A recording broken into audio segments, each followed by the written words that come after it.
कभी कभी किसी की जिंदगी में एक ऐसा वक्त आता है जो वक्त मनहूस बनकर साबित होता है। आज के कहानी में जो होता है, दरअसल एक लड़की अपने ही घर में कपड़े बदल रही थी। माँ उसके घर के बाहर थी और अचानक ही उसके पिता के घर में एंट्री हो जाती है। बाप ने अपनी ही बेटी को कुछ ऐसे स्थिति में देखा जो शायद नहीं देखना चाहिए था और बाप उसका बेकाबू हो जाता है। अपनी ही बेटी के साथ वो घिनौना कृत्य करता है। बेटी रोती है, बिलखती है, चीखती है, चिल्लाती है, लेकिन बाप के कानों तक उसकी आवाज़ नहीं पहुंच रही थी। जब तक उसका मन खुश नहीं हो जाता, संतुष्ट नहीं हो जाता, तब तक वो उसके साथ ऐसे ही गंदा काम कर रहा था।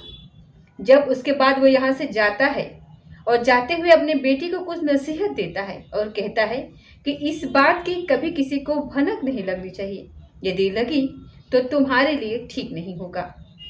लेकिन आगे भविष्य में जो होता है उसके भविष्य में किसी ने कल्पना नहीं की थी। न केवल इसमें अब कत्ल होते हैं बल्कि कई जिंदगियां पूरी तरीके से बर्बाद हो जाती हैं। नमस्कार, स्वागत है आपका हमारे चैनल पर। आज की जो सच्ची घटना मैं आपको सुनाने जा रही हूँ, ये सच्ची घटना है। पंजाब प्रांत का एक जिला लगता है लुधियाना। बात कर रही हूँ जुलाई 1999 की, जब उस बेटी के साथ बाप ने बलात्कार कर दिया था और उस बेटी का रो रो कर बुरा हाल हो जाता है। और माँ की जब घर में एंट्री होती है तो माँ से अपनी वो पूरी कहानी बताती है। नाबालिग बेटी ने जब पूरी कहानी बताई तो माँ का भी रो रो कर बुरा हाल हो जाता है। वो समझ नहीं पा रही थी कि आखिरकार अब भविष्य में क्या फैसला ले और क्या ना ले, क्योंकि बेटी की जिंदगी तो बर्बाद हो चुकी थी और जो पहली बार हो चुका है तो उसके बाद हो सकता है कि फिर भी यही गलत काम हो फिर से। तब माँ अपने बेटी को लेकर के थाने में जाती है और थाने में जाने के बाद अपने ही पति के खिलाफ संबंधित धाराओं में मुकदमा दर्ज करवाती है। पुलिस ने मामले को गंभीरता से लिया और मुकदमा दर्ज किया और दर्ज करने के बाद इस मामले में जो जांच पड़ताल करने के बाद चार्जशीट कोर्ट में लगा दी और चार्जशीट कोर्ट में लगाने के बाद इसमें अदालत ने इस मामले की पूरी सुनवाई की और 15 मई 2001 को इस व्यक्ति पर आरोप सिद्ध हो जाता है और आरोप सिद्ध होने के बाद 12 साल की इसको सजा सुनाई जाती है, कठोर कारावास सुनाया जाता है। और साथ ही ये कहा जाता है कि इस व्यक्ति पर किसी भी तरह की कोई रियायत ना बरती जाए जब तक ये सलाखों के पीछे रहे, इससे काम लिया जाए। और उसके प्रति कोर्ट ने जो कठोर टिप्पणी की थी, उस टिप्पणी के बाद उस इलाके में चर्चा शुरू हो जाती है कि एक बाप ने अपनी बेटी के साथ कितना घिनौना कृत्य किया।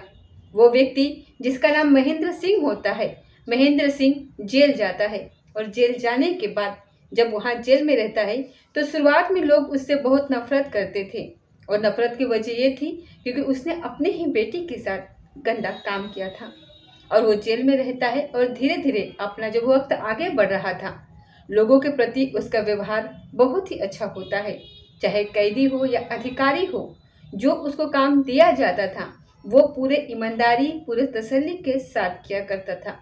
किसी को उसके काम में कोई शिकायत नहीं थी। और जैसे जैसे वक्त आगे बढ़ रहा था, उसको देखकर ऐसा लग रहा था कि जैसे इसने कोई अपराध किया ही नहीं, शायद इसे बेअपराध की इसको सजा मिल गई है। वक्त आगे बढ़ता है, उसके बाद कुछ लोग उसको सलाह मशवरा देते हैं, कहते हैं कि तुम्हारा अच्छा व्यवहार है, तुम चाहो तो पे रोल ले सकते हो और पे रोल लेने के बाद बाहर जाकर के अपनी सामान्य जिंदगी जी सकते हो और दुनिया देख सकते हो। उसने जैसा सुना था वैसे ही वो करता है। 1999 में जेल में जाता है और 2005 में वो पे रोल के लिए जब आवेदन करता है तो उसके पे रोल को स्वीकार कर लिया जाता है। अप्रैल 2005 का ये वाक्य है। जैसे ही उसको पेरोल मिलती है, पेरोल मिलने के बाद वो किराए के कमरे में रहता है और साथ ही अपने पत्नी और अपने बेटी को एक खबर भिजवाता है कि तुम्हें मेरे हर वस्तु से, हर चीज़ से दूर रहना है, चाहे वो मेरा घर हो या फिर मेरे दिए हुए किसी भी सामान से तुम्हें हाथ नहीं लगाना है, क्योंकि वो उसी के घर का भी इस्तेमाल कर रहे थे, ऐसा बताया जा रहा है। साथ ही उसी के कुछ वस्तु थे, उसी के कुछ जो सामान थे वो इस्तेमाल कर रहे थे। जब ये बात माँ और बेटी तक पहुँचती है तो माँ बेटी यहाँ पर डर जाती है, क्योंकि वो कई साल के बाद जेल से बाहर आया था और जिस तरीके से धमकी दी गई थी उससे लग रहा था कि कहीं ऐसा न हो तो भविष्य में उनके साथ वो कहीं आपराधिक वारदात को अंजाम दे दे। वो नज़दीकी पुलिस स्टेशन में जाती हैं और वहां जाकर के शिकायत दर्ज करवाती हैं। और शिकायत को शायद पुलिस उतनी गंभीरता से नहीं लेती है, क्योंकि पुलिस को भी ये सूचना मिली थी कि जेल में इसका व्यवहार बहुत ही अच्छा माना गया था। लेकिन वक्त आगे बढ़ता है और ये बात आई गई हो जाती है। जब पत्नी और बेटी होती है उसको भी लग रहा था कि जैसे सब कुछ ठीक ठाक है। लेकिन 8 जनवरी 2006 का ये वाक़या है। दरअसल लुधियाना का ही एक थाना लगता है होपे वाला और उसी का एक गांव लगता है प्रताप सिंह बाला।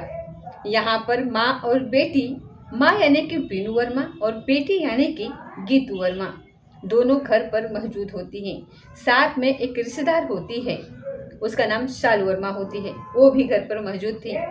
इसी बीच में उसका जो पति होता है वो दीवार के सहारे सीढ़ी लगा करता है। सीढ़ी लगाने के बाद घर के अंदर वो प्रवेश करता है और जैसे ही वो घर के अंदर प्रवेश करता है तो पत्नी पूजा कर रही होती है। उसके हाथ में एक कुल्हाड़ी होती है। उसने पत्नी को जोर से चीखते हुए आवाज़ लगाई। पत्नी ने जैसे उसकी चीख सुनी, जैसे उसकी आवाज़ सुनी, वो इधर उधर भागने की कोशिश करने लगती है।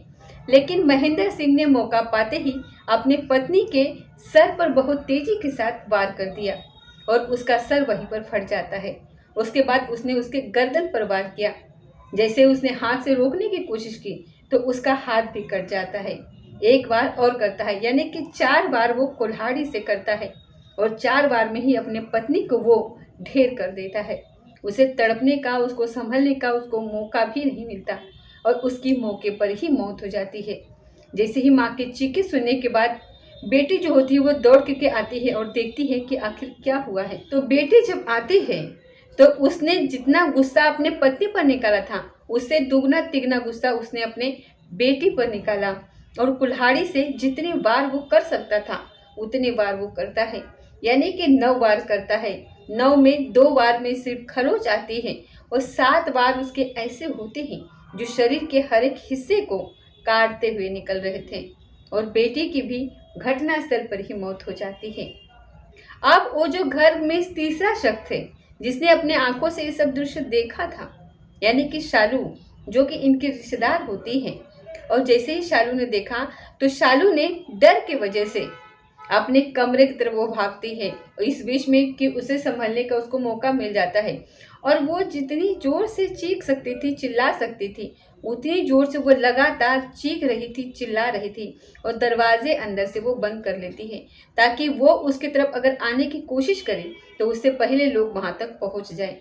और दरवाजे बंद थे, लेकिन जैसे ही उसने जो जोर जोर से चीखना चिल्लाना शुरू किया वो चीख पुकार की आवाज़ आसपास के लोगों तक पहुंच जाती है और जैसे ही आसपास के लोगों तक ये आवाज़ पहुंचती है वो घर के अंदर प्रवेश करते हैं और बाहर से आवाज़ लगाना शुरू कर देते हैं। तो घर के अंदर जो एक कातिल होता है महेंद्र सिंह, जिसने अपने पत्नी और अपने बेटी का मर्डर कर दिया था, वो भी बहुत बुरी तरीके से तो उस तक आवाज़ पहुंच जाती है और वो मौका पाते ही घर से भाग जाता है।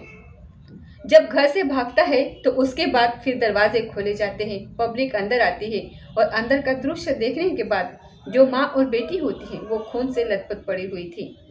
और इस दृश्य को जिसने भी देखा उस सभी की सिरन से पैदा हो जाती है, लोग एकदम खौफ में आ जाते हैं।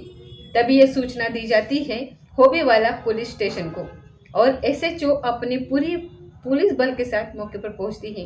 बताया जाता है कि 2 महिलाओं का मर्डर हो चुका है, इसलिए पुलिस मौके पर जब पहुंचती है आकर के देखती है तो दोनों का शव कब्जे में लेकर के पोस्टमार्टम के लिए भेजा जाता है और पोस्टमार्टम के लिए भेजने के बाद बताया जाता है कि आखिरकार इनका कत्ल किसने और क्यों किया है, इसके पीछे वजह क्या हो सकती है।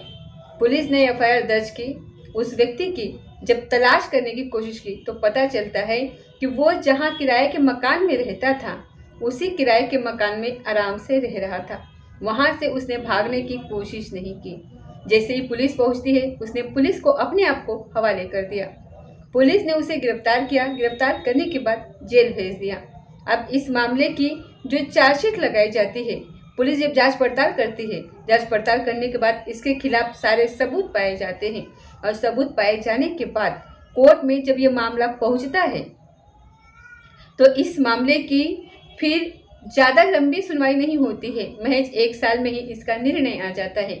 साल 2000 का ये वाक़या था और 22 नवंबर 2007 को लुधियाना के सत्र न्यायाधीश ने इस व्यक्ति को, महेंद्र सिंह को, फांसी की सज़ा सुना दी और कहा कि इस व्यक्ति को तब तक फांसी के फंदे पर लटका के रखा जाए जब तक कि इस व्यक्ति के प्राण न निकल जाए, क्योंकि ये rare of the rare case है। जो rare of the rare case होते हैं उसको जज साहब ने माना और उसको फांसी की सज़ा का हुक्म सुनाया जाता है। तब जाकर के लोगों को तसल्ली होती है कि ये व्यक्ति शायद इसी लायक था। इसने जब अपनी बेटी जब नाबालिग थी उस वक्त उसकी उम्र इसकी 41 साल के आसपास थी, तब इसने अपने बेटी का बलात्कार किया और उसकी सज़ा काटने के लिए वो जेल जाता है और 5 साल में ही बाहर निकलने के बाद अपनी बेटी और अपने पत्नी को मौत के घाट उतार देता है। तमाम अखबारों में ये खबर प्रकाशित होती है। वक्त बहुत आगे बढ़ता है और इसके बाद ये व्यक्ति कोर्ट से अपील करता है कि जो सज़ा इसको दी गई है वो सज़ा को कम कर दी जाए। इसलिए हाई कोर्ट ने 30 मई 2008 को इस मामले को बिल्कुल बरकरार रखा, यानी कि फांसी की सज़ा को एकदम बरकरार रखा और इस व्यक्ति के अपील को पूरी तरीके से खारिज कर दिया था। लेकिन इस व्यक्ति की जीने की इच्छाएं लगातार प्रबल थी, बढ़ रही थी। इस व्यक्ति ने फिर सुप्रीम कोर्ट में अप्लाई किया। सुप्रीम कोर्ट में आवेदन करने के बाद कहा कि मेरी सज़ा को कुछ कम कर दी जाए। तमाम तरीके के तर्क वो देता है कि वो बहुत गरीब आदमी है और जब इसकी ये घटना हुई थी तो वो 41 साल का था। कुछ ऐसे तर्क दिए गए थे जिन तर्कों को लेकर के शायद सुप्रीम कोर्ट भी कुछ ऐसा ही उसको लग रहा था कि शायद इसकी सज़ा को जैसी है वैसी की वैसे ही रखा जाए। लेकिन 28 जनवरी साल 2013 में इस व्यक्ति की जो सज़ा होती है उसे फांसी की सज़ा को उम्र कैद में तब्दील कर दी जाती है और ये कहा जाता है कि जब तक इस व्यक्ति के प्राण नहीं निकल जाते तब तक इसे सलाखों से बाहर नहीं निकाला जाए, क्योंकि ऐसे व्यक्ति का समाज में रहने का कोई भी अधिकार नहीं है। जब ये व्यक्ति अभी भी शायद सलाखों के पीछे ही है, लेकिन जब जब वो वक्त वो बातें लोगों को याद आती हैं, तब तक वो जुलाई 1999 का वो वाक़या जब इसने अपनी बेटी के साथ गंदा और घिनौना कृत्य किया था, काश उस दिन इसने अपने बेटी के लिए, बेटी के ऊपर इतनी गंदी नज़र ना रखी होगी, काश उसने अपने बेटी के साथ गलत ना किया होता, काश ये सब ना हुआ होता तो शायद ये दोनों माँ बेटी भी जिंदा होती और ये व्यक्ति भी एक अच्छा जीवन जी रहा होता। और जो भी हुआ था वो वाकई में इंसानियत को शर्मसार कर देने वाला था, जो इस व्यक्ति ने अपने बच्ची के साथ किया था। दोस्तों, इस पूरी घटनाक्रम को सुनाने का उद्देश्य किसी को परेशान करना नहीं है, किसी का दिल दुखाना बिल्कुल भी नहीं है, बल्कि आपको जागरूक करना है, आपको सचेत करना है। और वक्त अगर कभी ऐसा आता भी है तो उसको टालने की कोशिश करनी चाहिए। और जैसी नीयत इस व्यक्ति की थी वैसी नीयत तो कभी भी किसी भी कीमत पर किसको रखनी नहीं चाहिए, क्योंकि ऐसी गलत नीयत रखने का हमेशा इसका परिणाम जो होता है वो बहुत ही गलत होता है। ना ही सिर्फ इसी बल्कि ऐसे किसी के प्रति संवेदना रखना, फिर किसी लड़की के प्रति ये ऐसा व्यवहार रखना, फिर ऐसी दृष्टि रखना, ऐसी इच्छा रखना, फिर ऐसी क्रियाएं करना, इससे मतलब कि आप समझ सकते हो कि इससे मतलब कि बुरा ही प्रभाव पड़ता है। इससे एक नहीं न जाने कितनी जिंदगियां बर्बाद हो जाती हैं। इसलिए ये सब करने से बचना चाहिए, क्योंकि इससे करने से कुछ भी अच्छा नहीं होता, सिवाय बर्बादी के और कुछ नहीं होता। तो ऐसी घटनाओं से बचना चाहिए। मिलते हैं अगली किसी सच्ची घटना के साथ। ये थी आज की सच्ची घटना। तो जय हिंद, जय भारत।